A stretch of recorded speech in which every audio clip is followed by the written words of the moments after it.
szép az a mi Maros családunk! Végére járjuk el a mi táncunkat is, az Élalföldi!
Szép jó estét kívánok!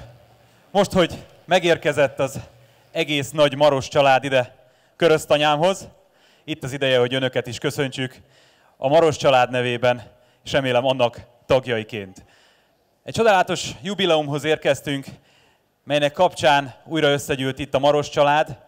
Új alakulásának 35. évfordulóját ünnepli a Maros Táncegyüttes, és ennek kapcsán rendezzük meg a mai nap folyamán, hát talán inkább úgy mondjuk, hogy mulatságát.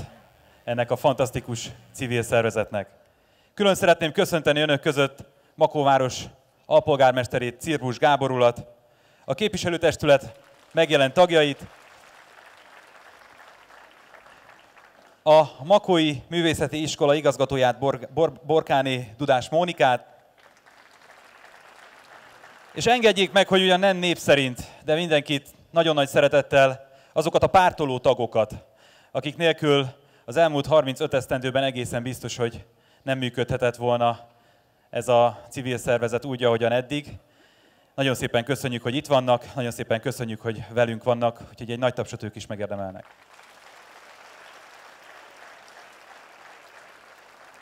Természetesen minden kedves szülőt és érdeklődőt is köszöntünk. Remélem, hogy mindannyian nagyon jól fogják érezni magukat. A Maros Táncegyüttes 1957-ben alakult, majd 82-ben szerveződött újjá ez az amatőr művészeti csoport, amely már a Csongrád megye kulturális életének meghatározó üdeszínfoltja. A Makói Általános és Alapfokú Művészeti Iskolával együttműködve a Maros Táncegyüttes baráti köre, közhasznú szervezet, tagozatos rendszerben 8 korcsoportban több mint 150 fiatallal dolgozik. Természetesen a tagozaton felül működik a Maros Táncegyüttes, a Nagymaros, és a Mögyke csoport, amely szintén már 18. életévét betöltötte, és most már van egy másik, a szeniorok alatt egy másik kicsit idősebb, de mégsem olyan nagyon idős, de mégis öreg tyúkok és kakasokból álló csoport, a Mögy 2, akik szintén a Maros család részei. Évente a Maros Táncegyüttesnek 35-40 fellépése is van, és hát az első 35 esztendőben, amiről ma szól az est, nagyon sok helyre eljutottak Európába és Ázsiában is. Több kitüntetést kaptak, többek között a Csongrád megyei közgyűlés alkotói díjával és számos más elismeréssel is kitüntették már a Maros Táncegyüttest, melynek művészeti vezetője az újjáalakulás óta szünet nélkül Tóthné Döme Mária.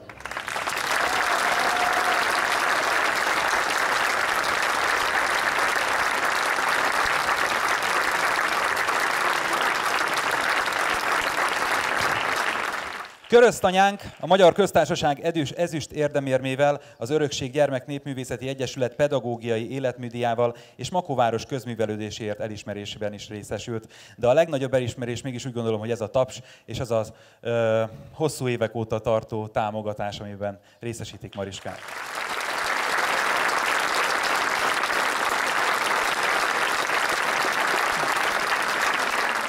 És akkor kezdődjön a mai este, illetve hát folytatódjon, ha már megérkezett a család, mégpedig az Egyesített Zenekar tagjainak muzsikájával, akiknek tagjai mind hát az elmúlt 35 esztendőben valamilyen formában és módon kötődnek a Maros Táncegyütteshez, és minden produkcióban, vagy legalábbis egy-egy produkcióban ők is kivették a részüket. Jöjjön egy kis Vajda-Szent Iványi muzsika, mely a zenekar primásának, Bíró Anitának is, ha jól tudom, az egyik kedvence. Úgyhogy akkor szóljon a muzsika és az Egyesített Zenekar.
Köszönjük szépen!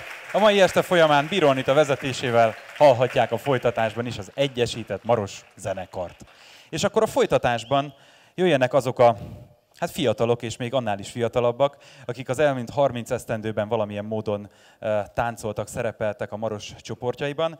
Felvidéki karikázók következnek az egykori táncosok bemutatásában. Az asszonytáncok, illetve az asszonytánc úgy általában a népi táncok körében olyan háttérbe szorult dolog, főleg ugye a magyar táncrendek között, ugye, ahol a férfi táncosok dominálnak. De hát ne feledkezzünk el a hölgyekről, pláne azért, mert nagyon csinosak, ráadásul nagyon sok fáradtságot tesznek most önöknek azért, hogy csodálatos legyen ez a bemutató. Én izzadok nagyon, pedig rajtam szoknya nincs, csak egy nadrág, a hölgyeken 3 szoknya is van, én most megtudtam, úgyhogy jöjjenek a felvidéki karikázó lányok, fogadják őket sok szeretettel.